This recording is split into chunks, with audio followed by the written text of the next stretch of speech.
नमस्ते दोस्तों। 19 दिसंबर 2024 की डेली रिवीजन वाली करंट अफेयर वाली क्लास में आप सभी को स्वागत है। आज की मोटिवेशन लाइन है कि योग्यताएं कर्म से पैदा होती है, जन्म से हर व्यक्ति शून्य होती है। याद रखना याद रखना विरासत से गद्दी मिलती है, बुद्धि नहीं। तो आज का पहला नंबर क्वेश्चन है, कहता है कि फीफा पुरस्कार 2024 में सर्वश्रेष्ठ पुरुष के खिलाड़ी कौन बने हैं।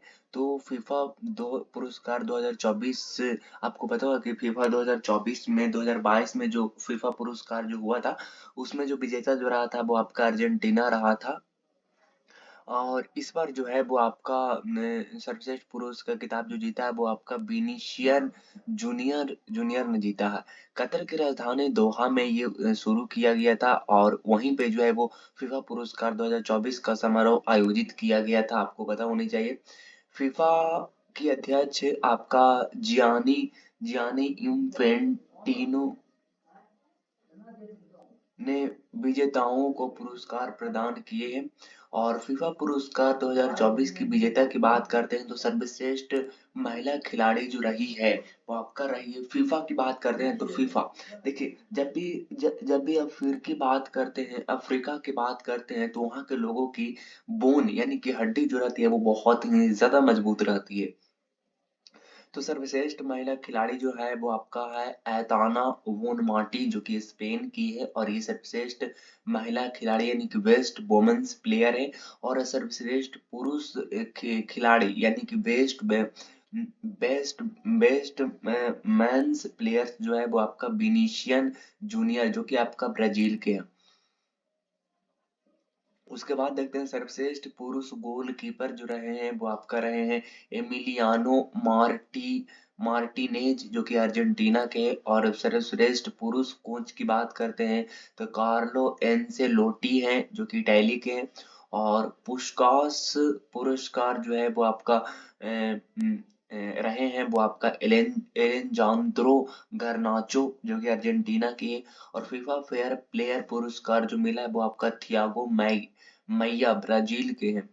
उसके बाद में स्पेन के रोड्रिगो 2024 का पुरुष बैलन डी आर पुरस्कार दिया गया है। और महिला वर्ग में बैलन डी और पुरस्कार 2024 एताना बोनमाटी स्पेन को दिया गया। तो ये कुछ इम्पोर्टेंट करंट अफेयर के अलावे कुछ क्वेश्चंस है जिसको आप याद रख सकते हैं। अगला नंबर क्वेश्चन है, कहता है कि किस देश ने कैंसर को किस देश ने कैंसर के वैक्सीन बनाने में सफलता हासिल की है। तो किस देश ने कैंसर, देखिए कैंसर के बारे में आपको पता होनी चाहिए कि कैंसर जो है वो एक ऐसी बीमारी है जिसकी अभी तक कोई ऑफिशियल ट्रीटमेंट नहीं मिली है। लेकिन यहाँ पे जैसा कि क्वेश्चन हम लोग आ रहा है कि किस देश ने कैंसर की वैक्सीन बनाने में सफलता हासिल की है, तो वो जो है वो रसिया जो है वो मतलब किसी के पास कैंसर की कोई भी इलाज। अभी हाल ही में वायरल कुछ रील्स चल रही है जिसमें एक गर्ल्स जो है वो एक बॉयज से काफी हद तक जो है वो काफी हद तक रिलेटेड रहती है, उनके साथ ही रहती है, उनकी शायद शादी उनसे हो जाती है। और शादी के बाद वो काफी अच्छे से रहते हैं, लेकिन किसी ने नजर लगाया और उनकी कुछ बीमारी हुई। और डॉक्टर के यहाँ जब ट्रीटमेंट के लिए गए तो उनकी जो है वो जो हेड होती है, मतलब अंडर बॉडी जो होती है उसमें कैंसर निकल गया।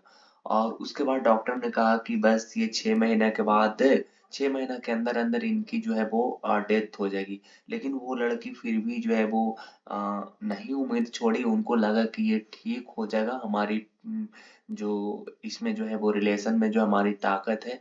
लेकिन फिर भी वो ठीक नहीं होती और लास्ट में 19 दिसंबर यानी कि आज के दिन 2024 को उनकी डेथ हो जाती है। और ये दुनिया को हमेशा हमेशा के लिए अलविदा कह देती है।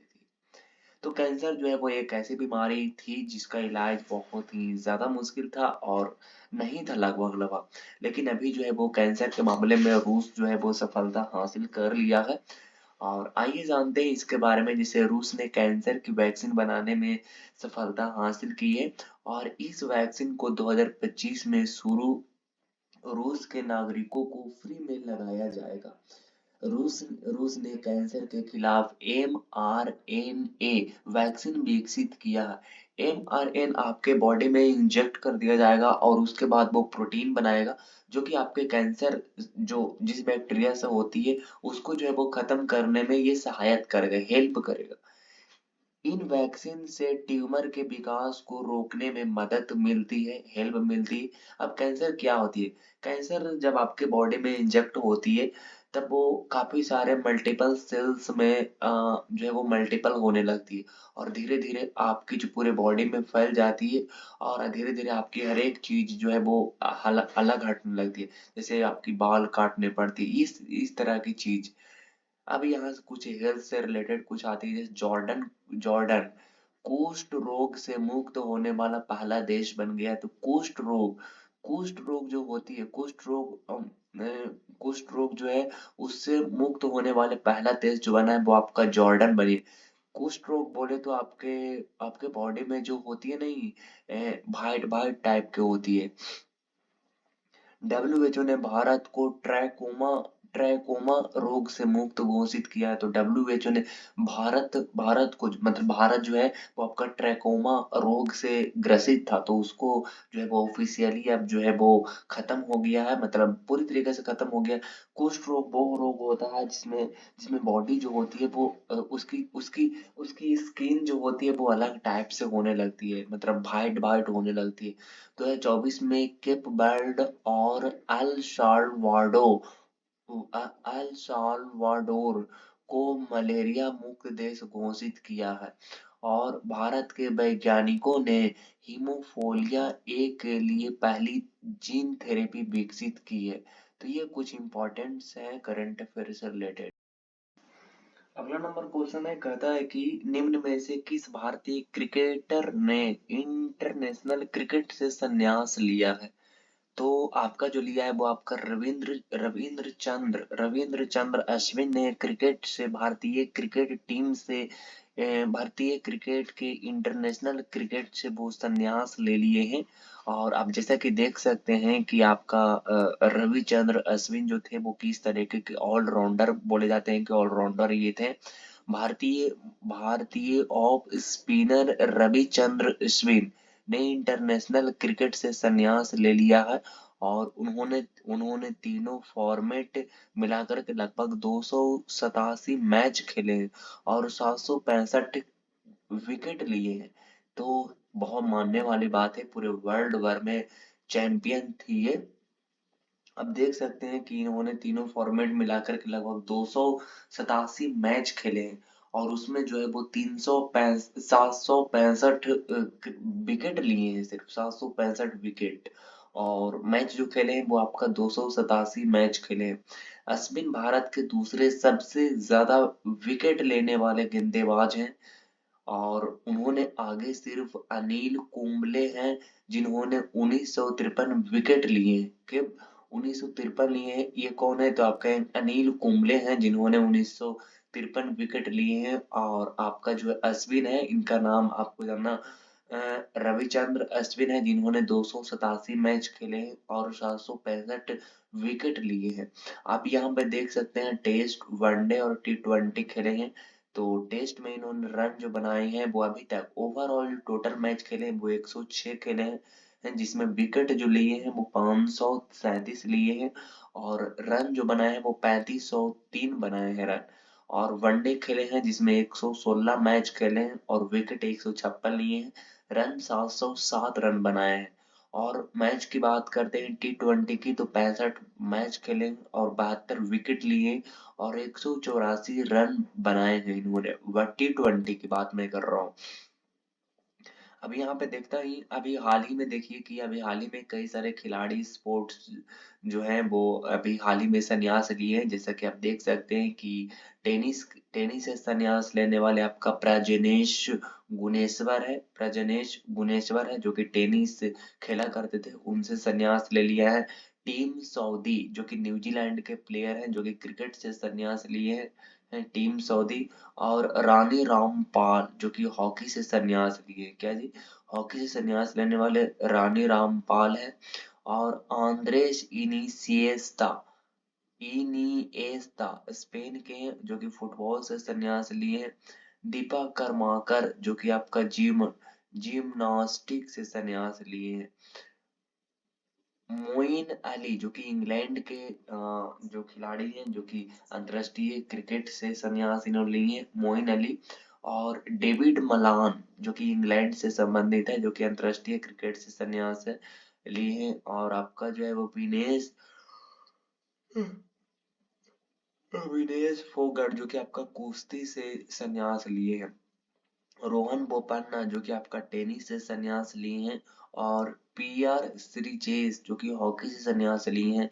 जेम्स एंडरसन जो कि आपका जो है वो टेस्ट क्रिकेट से संन्यास लिए हैं। और जेम्स एंडरसन इंग्लैंड के हुआ करते थे।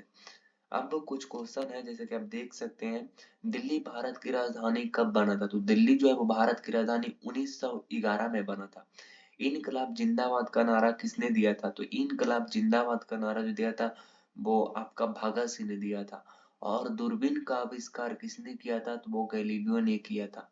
अच्छा, अगला नंबर आपके लिए 3 कमेंट बॉक्स के लिए क्वेश्चन है कि विश्व रेड क्रॉस दिवस किस दिन को मनाया जाता है? और वास्को डी गामा किस देश के रहने वाला था?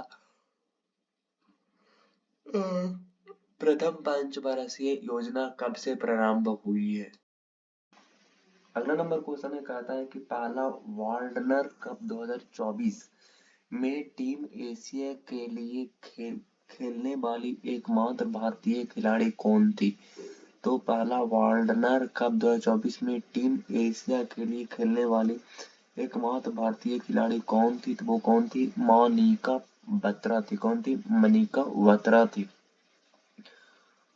वार्डनर कप टेबल टेनिस खेल से संबंधित है। ये वार्डनर कप जो है वो आपका टेबल टेनिस से संबंधित है, तो ये आपको याद रखनी है। और पहला वार्डनर कप 2024 ओस्लो और नॉर्वे में हुआ था जो कि 13 से 15 दिसंबर 2024 तक आयोजित किया गया था। और इसे टीम एशिया ने टीम वर्ल्ड को हराकर जीता था। क्या जीता? एशिया ने इसको टीम वर्ल्ड वर्ल्ड को हरा करके जीता था। मोनिका बात्रा टीम एस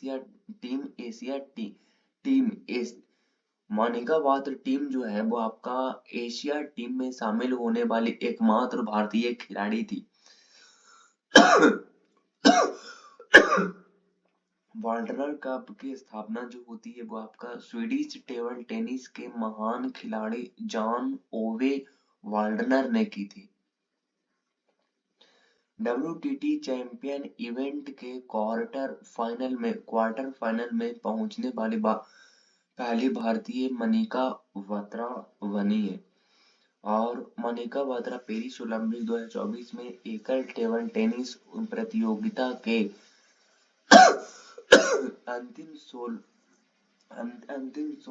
16 में पहुंचने वाले भारत के पहले टेबल टेनिस खिलाड़ी बनी है।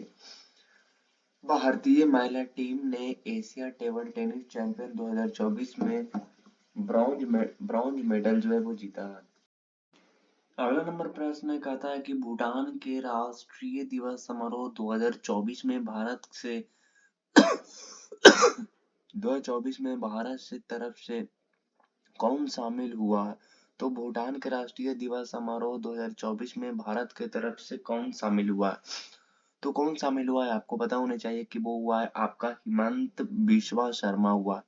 अब यहाँ पे जानिए कि असम के जो मुख्यमंत्री है वो कौन है? तो वो आपका है हिमंत बिस्वा शर्मा ने 17 दिसंबर 2024 को भूटान की राजधानी थिम्पू में आयोजित भूटान में 117वें राष्ट्रीय समारोह में पार्टिसिपेट हुए हैं। ये आप देख सकते हैं कि 17 दिसंबर को भूटान में राष्ट्रीय दिवस के रूप में मनाया जाता है।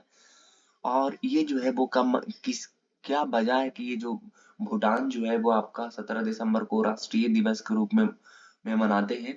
तो 17 दिसंबर 1907 की मैं बात कर रहा हूँ। 17 दिसंबर 1907 में भूटान के पहले राजा ड्रूक क्या नाम है उसका ड्रूक ग्यालोपो उगेन वांगचुक का राज्याभिषेक इसी दिन को हुआ था। इसलिए जो है वो उसी दिन को 17 दिसंबर को राष्ट्रीय भूटान दिवस के रूप में मनाया जाता है। अब कुछ इंपॉर्टेंट चीजें जैसे कि भूटान को ड्रूक यूल के नाम से भी जाना जाता है, और आपका थंडर ड्रैगन की भूमि भूटान को कहा जाता है। भूटान को कहा जाता है न थंडर ड्रैगन की भूमि कहा जाता है। और भूटान एक राजतंत्र है जहाँ राजा राज्य का प्रमुख होता है। तो भूटान एक राजतंत्र राज्य है जहाँ पे जो है वो आपका राजा जो है वो राज्य का प्रमुख होता है। अब नॉलेज की फैक्ट्री की बात करते हैं तो हम लोगों ने पिछले बार जो पढ़ा था वो पढ़ा था आपका डॉक्टर राजेंद्र प्रसाद, और पढ़ा था आपका डॉक्टर सर्वपल्ली राधाकृष्णन के बारे में, जो पहले उपराष्ट्रपति हुआ करते थे, फिर आपका राष्ट्रपति बन गए। अब जानते हैं जाकिर हुसैन के बारे में। जाकिर हुसैन के बारे में आप लोग ने जानते होंगे, अगर 12th क्लास में पढ़े होंगे, एक इनकी स्टोरी हुआ करता था। तो डॉक्टर जाकिर हुसैन हुसैन भारत का राष्ट्रपति के तौर पर सबसे कम समय तक कार्यकाल, यानी कह सकते हैं कि 1967 से लेकर के 1969 तक जाकिर हुसैन जो है वो पद पर, राष्ट्रपति के पद पर भारत में रहे थे। डॉक्टर डॉक्टर जाकिर हुसैन ऐसे राष्ट्रपति थे जिनका निधन हो गया राष्ट्रपति रहते हुए भी।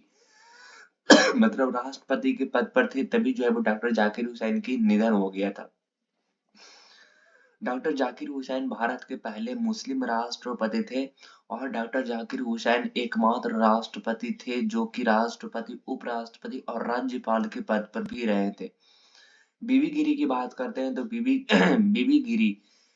गिरी का कार्यकाल राष्ट्रपति के तौर पर 1969 से 1974 तक रहा था। बीबी गिरी का 1969 से लेकर के 1974 तक रहा था बीबी गिरी के राष्ट्रपति का कार्यकाल। और बीबी गिरी एकमात्र राष्ट्रपति थे जिनके निर्वाचन में दूसरे चक्र की मतगणना हुई थी। बीबी गिरी ने देश के प्रथम कार्यवाहक राष्ट्रपति के रूप में भी कार्य किया था। डॉक्टर जाकिर हुसैन डॉक्टर जाकिर हुसैन के निधन के बाद उन्होंने कार्यवाहक राष्ट्रपति का कार्यकाल संभाला था। मतलब जाकिर हुसैन की जब निधन हो गया था पद पर रहते ही, तो ये कार्यवाहक यानी कि एक्टिंग प्रेसिडेंट के रूप में इन्होंने कार्य को संभाला था। और ये जब संभाले थे तब इन्हीं के समय में 1971 में भारत और पाकिस्तान के बीच में जो है वो युद्ध छिड़ गया था। बीबी गिरी उस समय देश के राष्ट्रपति हुआ करते थे। बीबी गिरी प्रथम उपराष्ट्रपति थे जिन्होंने अपने पद से इस्तीफा देकर के राष्ट्रपति का चुनाव इन्होंने लड़ा था। तो काफी इंपॉर्टेंट चीज है ये। अगला नंबर क्वेश्चन है, कहता है कि किस शहर ने 1 जनवरी 2025 से भिखारियों को भीख देना या तो फिर पैसा देना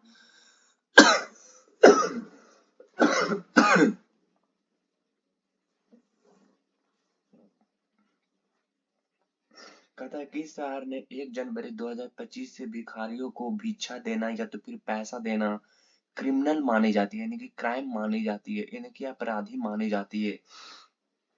आपको पता होगा कि कई सारे भिखारियों के भेष में, आप जिसे ट्रेन पे ट्रेवल करते हैं तो कई सारे भिखारी आते हैं, और ट्रेन पे तो अपना भेष बदल लेते हैं लेकिन बाहर में जाकर के हुक्का मारते हैं। तो ये कहीं ना कहीं हम लोगों की कमी है, कहीं ना कहीं मिस यूज हो रहा है इस सिस्टम की। हाँ, आपको लगता है देखने से कि जिनका जो है वो मदद की जा सकती है, जिनकी हाथ पैर नहीं है, तो आप उनको जो है वो 2-3 रुपया दान दे सकते हैं। लेकिन आप जैसे देखिएगा कि जो भिखारी होते हैं उनकी अकाउंट आप देखिएगा तो उनके पास बहुत सारे पैसे हैं। मतलब बहुत सारे, मतलब आप इतनी अंदाजा नहीं लगा सकते हैं कि एक मल्टीपल कंपनी जितनी इनकम नहीं कर रही है उतनी इनकी अकाउंट में पड़ा हुआ रकम है। और ये और ये जब चाहे जब जो मन जो खाते हैं, और हम लोग ऐसे ही रहते हैं। तो उसी के लिए 1 जनवरी 2025 से भिखारियों को जो भीख देना होती है, पैसा कभी कभी देते हैं। जैसे हम लोग रास्ते पे चलते रहते हैं तो कई सारे मांगने आते हैं कि बाबू पैसा दे दीजिए, मम्मी पैसा दे दीजिए, बच्चे लोग कहते हैं कि भैया भैया पैसा दे दीजिए। तो ऐसे में अगर आप पैसा उसको देते हैं तो आप एक क्राइम कर रहे हैं और आपके ऊपर आपके अगेंस्ट एफआईआर लॉन्च किया जाएगा। तो इंदौर यानी कि मध्य प्रदेश में 1 जनवरी 2025 से भिखारियों को पैसा देना या तो फिर भीख देने पर किसी व्यक्ति के खिलाफ प्राथमिक एफआईआर दर्ज की जाएगी। एफआईआर का मतलब आपको पता होगा कि एफआईआर क्या होता है। एफआईआर होती है आपकी फर्स्ट इंफॉर्मेशन रिपोर्ट होती है। तो आपके ऊपर जो है वो एफआईआर किया जाएगा आपकी अगर आप किसी को भीख के रूप में पैसा देते हैं तब, भीख देते हैं तब। यह आदेश भारतीय नागरिक सुरक्षा संहिता बीएनएसएस यानी कि इंडियन सिविल डिफेंस कोड की धारा 163 के तहत जारी किया है। इंदौर भारत के उन 10 शहरों में से एक है जहां भारत सरकार ने भिक्षावृत्ति मुक्त भारत का पायलट परियोजना शुरू की है। यह 10 शहर है, दिल्ली आपका, बेंगलुरु है, चेन्नई है, हैदराबाद है, इंदौर है, लखनऊ है, मुंबई है, नागपुर, पटना और अहमदाबाद। तो केंद्रीय सामाजिक न्याय एवं अधिकारिता मंत्रालय ने 2026 तक भारत में 30 शहरों को भिखारी मुक्त बनाने के लिए भिक्षावृत्ति मुक्त भारत अभियान शुरू किया। भिक्षावृत्ति मुक्त भारत अभियान शुरू किया। 2024 में इंदौर और सूरत को संयुक्त रूप से सबसे स्वच्छ शहर का खिताब जो है वो इन्होंने क्या किया है, दिया गया है। अगला नंबर प्रश्न कहता है कि बायो साइंसेज नेतृत्व के लिए जमशेदजी टाटा पुरस्कार किसने किसने जीता है। तो बायो साइंसेज नेतृत्व के लिए जमशेदजी टाटा पुरस्कार किसने जीता है। तो वो आपको जीता है आपका किरण मजूमदार शो ने इन्होंने जीता है। बायोकॉन समूह के चेयरपर्सन किरण मजूमदार शो को भारत में बायोसाइंस आंदोलन का नेतृत्व करने के लिए जमशेदजी टाटा पुरस्कार से सम्मानित किया गया है। यह पुरस्कार भारतीय गुणवत्ता सोसाइटी के द्वारा प्रदान किया गया है। अगर आगे कुछ इम्पोर्टेंट प्राइज है जैसे कि आपका सूर्यवाला के उपन्यास ने 34वां व्यास सम्मान 2024 जीता है। और आपका साजी एन करून को जेसी डेनियर पुरस्कार 2023 से सम्मानित किया गया है। भारतीय टेलीविजन अकादमी पुरस्कार 2024 में लोकप्रिय टीवी अभिनेता हर्षद चोपड़ा बने हैं। और आपका स्कॉटिश कलाकार जसलीन कौर को 2024 का टर्नर पुरस्कार मिला है। अगला नंबर प्रश्न कहता है कि चक्रवात चीड़ों ने किस देश को प्रभावित किया है। तो आपको पता है कि चक्रवात चीड़ों जो है वो आपका फ्रांस को जो है वो प्रभावित किया है। और चक्रवात चीड़ों आप देख सकते हैं कि किस तरीके से चक्रवात जो आते हैं। तो चक्रवात चीड़ों ने फ्रांस के सबसे गरीब इलाकों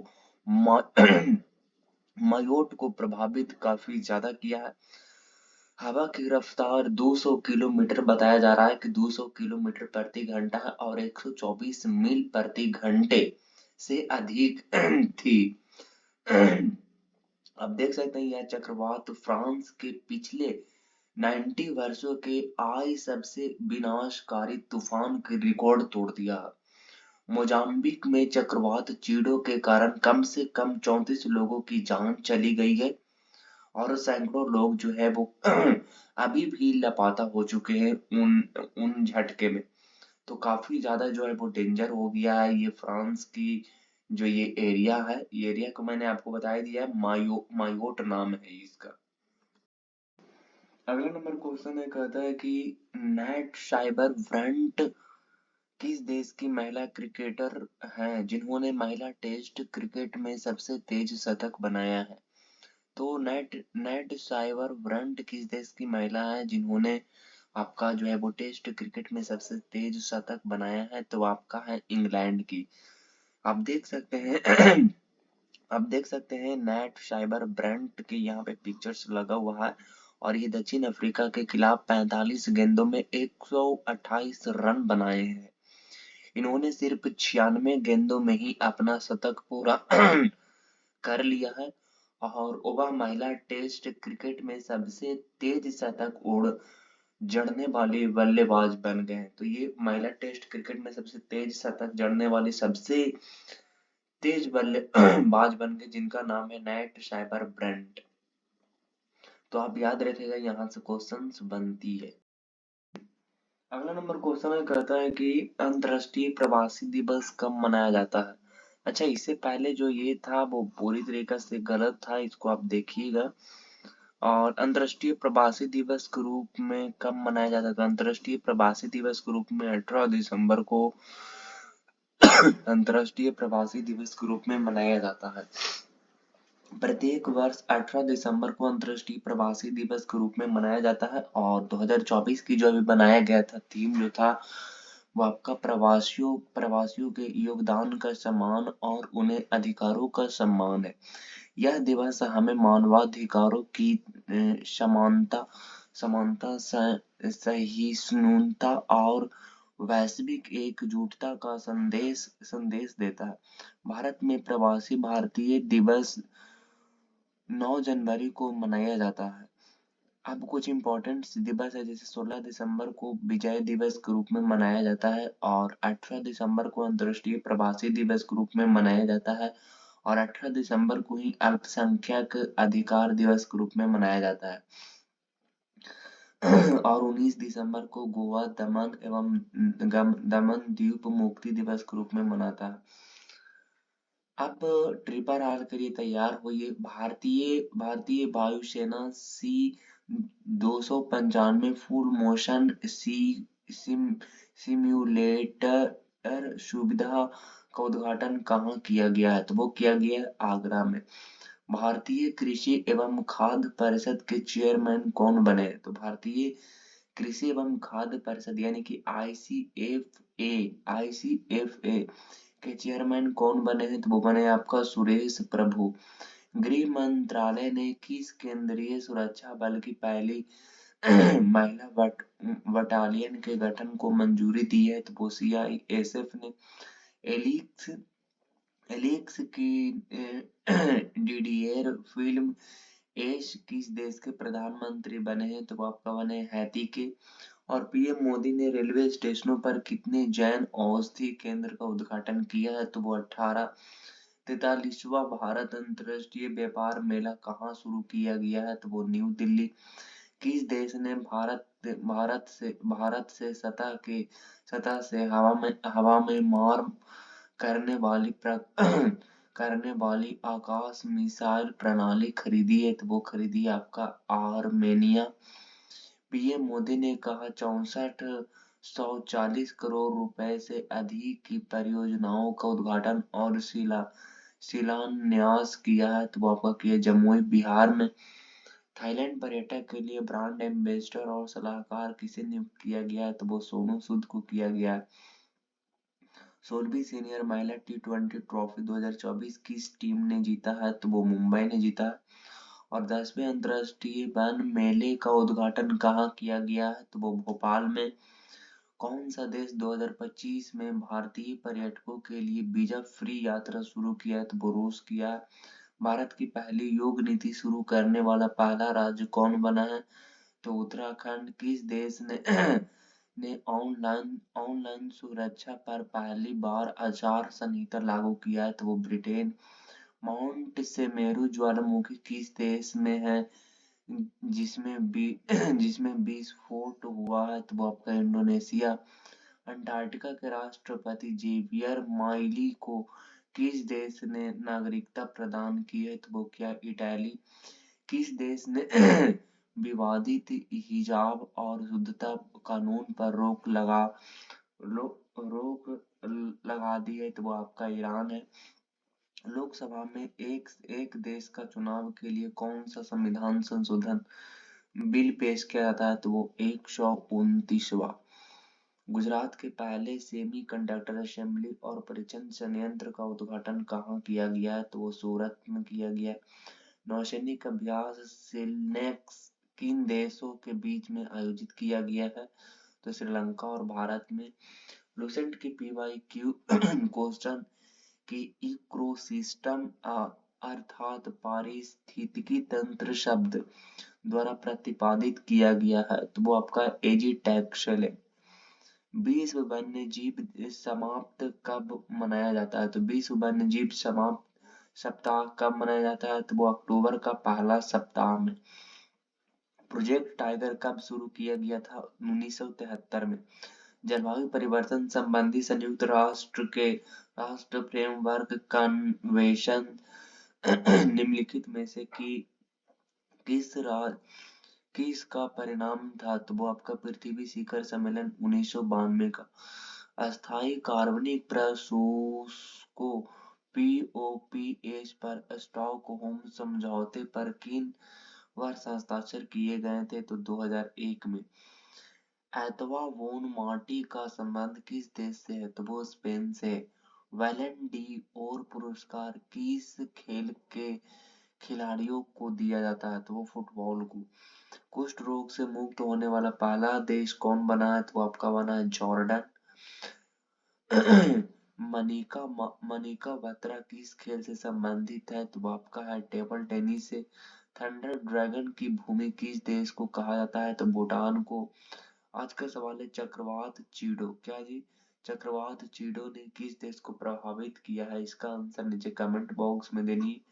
और ये पिक्चर किसकी है, इसकी भी आंसर आपको नीचे कमेंट बॉक्स में देनी। इसके बाद मुलाकात होगी नेक्स्ट वीडियो में नेक्स्ट टॉपिक है। तब तक के लिए ऑल द बेस्ट। जय हिंद, वंदे मातरम।